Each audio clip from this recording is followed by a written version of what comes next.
Olá, o meu nome é Mafê Freire. E eu sou a Cecília Martini. E esse é mais um podcast do Caderno 2.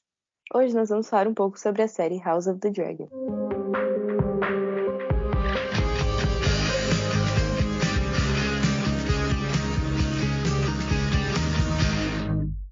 House of the Dragon é uma série prequel, ou seja, se passa antes dos acontecimentos de Game of Thrones, a série que nos introduziu ao universo de Westeros e Essos.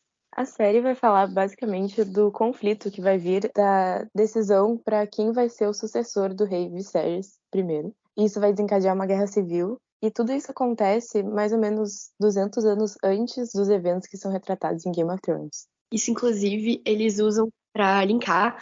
Antes da primeira cena do primeiro episódio, aparece uma tela preta dizendo que os eventos retratados aconteceram cerca de 200 anos da Daenerys Targaryen, né? Que, enfim, eles não precisavam fazer isso, mas era mais para linkar com o universo que o público já conhecia. Mas, enfim, falando um pouco mais da história, como a Ceci estava falando, é a treta de sucessão do rei Viserys, né? E o que acontece? Quando o Viserys foi nomeado sucessor do rei anterior a ele, teve um conflito em proporção muito menor, porque muita gente queria assumir o trono. E os principais concorrentes, digamos assim, eram ele e a prima dele, a Rhaenys Targaryen. Inclusive, ela vai ficar conhecida como a rainha que nunca foi. Sim, é verdade. E aí é até quando chamam ela assim, dá umas tretinhas, porque daí quer dizer que queriam ela e tal. Ai, amo intrigas de Game of Thrones. Mas enfim, basicamente, quando o rei Viserys e a Rhaenys estavam meio que concorrendo ao trono, vamos colocar assim, a Rhaenys era mais próxima do rei que estava no trono, no sentido de parentesco. E o Viserys não era tão próximo, mas ele era da linhagem masculina. E deram preferência para a linhagem masculina. Portanto, ficou meio que uma decisão pré-estabelecida, que, no geral, a linhagem masculina tem preferência. Então, o que acontece? Quando o Viserys precisa decidir o sucessor dele, ele tem uma filha, que é a Rhaenyra, que é basicamente a protagonista da série, e o irmão dele, o Daemon. Só que o Daemon tá com terror, entendeu? O Daemon é um cara complicado, marrento, difícil.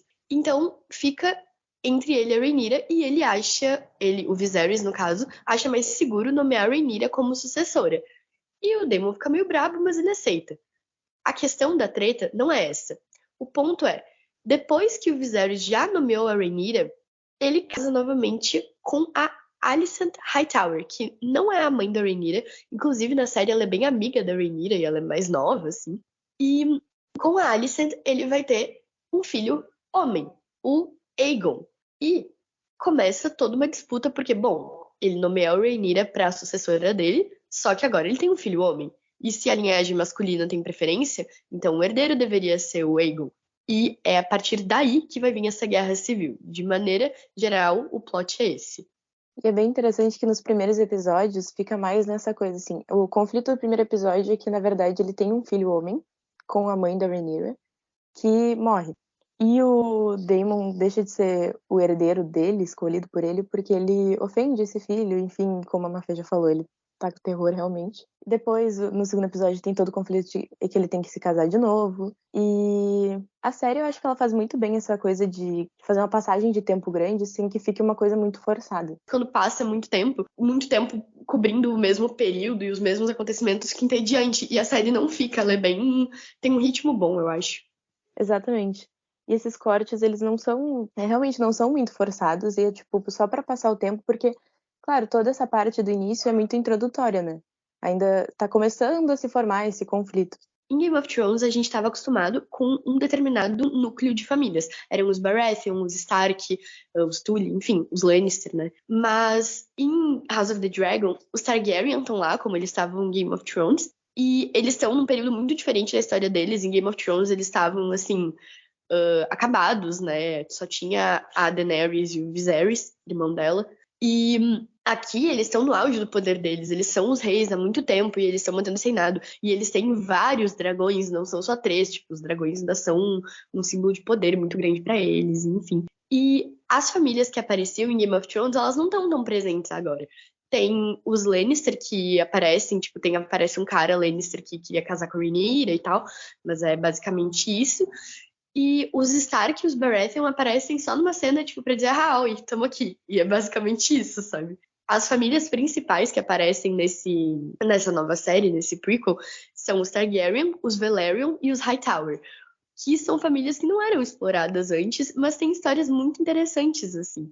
E uma coisa que eu achei interessante, tocando mais na família Velaryon, né, é que essa família, eles são nobres e eles são uma família super importante, e o cast são todos de atores negros, que era uma coisa que Game of Thrones não tinha nas famílias reais antes. E eu vi bastante falando sobre isso, porque algumas pessoas criticaram, né? Claro, sempre tem gente pra criticar, mas foi uma ótima forma de adicionar mais representatividade pra série, até porque mantiveram, tipo, as características principais, como o cabelo. Os dreads platinados ficaram muito do Corlys Sim, Velaryon, ficaram muito, eu achei sim. muito pertinente, assim. Uma coisa sobre essa família é que quando eles estão forçando o rei, assim, a achar alguém pra se casar de novo, o Corlys, que é o marido da Rhaenys, que é a rainha que nunca foi, ele sugere a filha deles de 12 anos, a Lena. E é uma proposição, assim, Decrépito. estranha, bem característica de Game of Thrones, eu diria. Mas também tem toda a questão de que essa família também teria sangue valeriano, então seria uma união mais pura, assim, e eles são uma família muito poderosa. É verdade, porque os Targaryen, eles não são de Westeros, eles basicamente colonizaram Westeros, eles são de Valíria, que é uma Uhum. cidade em Essos. Só que eles largaram para Westeros e aí conquistaram tudo, enfim. E os Velaryon também são de Valíria. Inclusive, eles são bem mais ricos, mas eles não têm os dragões. Exatamente. Eles não têm dragões, mas eles têm muitos barcos e eles são, tipo, comerciantes e navegadores muito experientes. Tá tendo uma guerra pelos mares, e aí isso tá complicando pros Velaryon. E eles chegam pros Targaryen, tipo, meu, faz alguma coisa. E aí os Targaryen, tipo, ah, não, não quero me meter na guerra. E aí, tipo, meio complicado. É, justamente, o Corlys, ele vai ser muito importante nessa toda essa guerra que tá acontecendo nos mares. E, inclusive, o sobrinho, eu acho que é sobrinho dele, que é o Laenor, que vai ser o...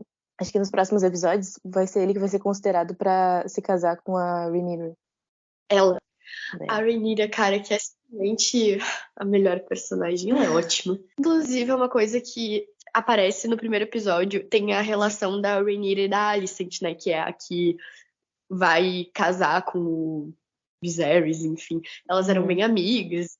Ai, não sei. Eu fiquei chateada que elas deixaram de ser amigas no terceiro É, episódio. pois é. Mas acho que vai ser bom também ver a dinâmica delas como oponentes, assim, porque eu acho que vai dar muita treta. Isso é interessante porque nos próximos episódios vai se formar mais as facções, que é assim, os que defendem a Rhaenyra, que são os negros, e os que defendem a Alicent e o filho dela, né, o Aegon, que são os verdes. E tudo isso é porque tem um torneio, isso é spoiler, mas tipo, é porque acontece nos livros. Mas basicamente tem um torneio em que a Alicent tá de verde e a Rhaenyra de preto. E aí ficou, tipo, por causa disso, elas sentaram uma do lado da outra, tava cada uma de uma cor. E aí ficou quem apoia a Rhaenyra ficou os negros e quem apoia a Alicent e o filho dela, os verdes. A moda é importante, cara, ela comunica. De forma geral, o que tu achou? Tu tá achando melhor que Game of Thrones? Tu tá achando pior? Eu acho que, assim, melhor não. Mas eu acho que essa primeira temporada tá sendo melhor que a primeira temporada de Game of Thrones, porque tá sendo mais dinâmica. Aquela primeira É temporada orçamento. é verdade. Mas isso é uma Isso coisa também. A ambientação, não sei, tô achando um pouco estranho. Não sei se são as locações, se não tá tendo locação, se é o orçamento, se gastaram tudo em dragão. Não sei. Eu tô achando os dragões muito bem feitos, só que eu não sei, eu não tenho a pira do, ai meu Deus, o dragão. Eu não sei, eu Sim. acho meio, né? Realmente, eu não sei Então, diferenciar eles. Isso é uma falha, nunca eu soube. E uma coisa também que a gente tinha falado, no último episódio acontece também uma batalha com toda essa questão das frotas marinhas que estão. É o engorda caranguejo que tá ameaçando as frotas e tá pra dominar os degraus de Essos. E nessa batalha, tipo, o desdobramento, assim, o final, basicamente aparece o Laenor, que é o sobrinho do Corlys, montando em um dragão. E daí tem toda uma explicação do porquê que ele, mesmo sendo Velaryon, consegue montar em um dragão. E eu sei que isso já, tipo, é explicado nos livros, assim, mas eu pessoalmente não li os livros, então eu não sei ainda. Então eu quero muito saber por quê. Mas eu achei bem interessante. Eu acho que todo o universo de As Crônicas de Gelo e Fogo, né, tem uma riqueza de detalhes muito absurda. O George R. R. Martin, né, que é o autor dos livros, e ele tá muito envolvido tanto na produção da série, quanto em criar um universo que seja factível, assim, pros Uhum. livros dele. Não tá muito, sabe, no trabalho dele.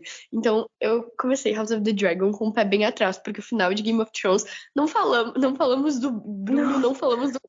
não falamos. Só que House of the Dragon também que me ganhando de novo. E é tão gostoso, porque, eu não sei, eu passei minha adolescência assistindo Game of Thrones. Então voltar pra esse universo agora é muito bom, sabe? Eu acho, dá uma É, felicidade, assim. e eu acho legal também. Eu acho legal não, na verdade, né? Mas eu vi que ele falou que teve mais poder de escolha agora nessa série. E eu acho que Sim, também tem muito a ver com o fracasso daquele final, né? Porque acho que todo mundo já tinha desistido um pouco desse universo. uma E coisa que é que, desculpa, mas não assim, fala. a Dança dos Dragões, né? Que é uma história que, enfim, tem em livros. E ela acontece antes de Game of Thrones. Só que é importante dizer que essa história, ela já tá finalizada. O George R. R. Martin já Sim, deu os direitos. E eles verdade. estão publicados. Diferente de Game of Thrones, os produtores não têm que inventar. Os roteiristas não têm que inventar. É É só mais difícil seguir de ali. estragar, né? É mais difícil de estragar, realmente. Oremos, né? É verdade. Mas uma outra coisa que a gente precisa falar também, aquela abertura, porque eu achei completamente ridícula. E claramente foi feita de última hora, porque no primeiro episódio não tinha. E eu acho que foi muito criticado. Eu gostei. Sabe por quê? Eu achei meio preguiçoso que mantiveram a mesma música. Isso eu achei meio preguiçoso. Eu achei Mas, preguiçoso aquele sanguezinho. Não. não, vou defender. Eles, no segundo episódio, tipo, o sanguezinho da Alicent se junta com o do Viserys. E aí escorre porque eles já tiveram filhos. Tipo, tem umas adaptações que nem tinha na abertura de Game of Thrones, sabe? Eu, não me ganhou ainda, mas talvez depois dessa.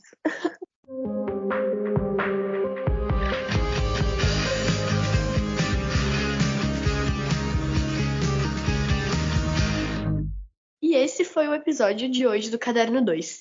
Nos siga nas redes sociais. Estamos ativos no Facebook, Instagram e Twitter, no @caderno_2. A edição desse podcast foi feita por Anselmo Berté. E ele foi roteirizado por Mafê Freire e Cecília Martini. Ah, e Pedro Luca. A trilha sonora original foi feita por Arthur Lache e Adriano Quadros. Muito obrigado pela sua audiência e até semana que vem.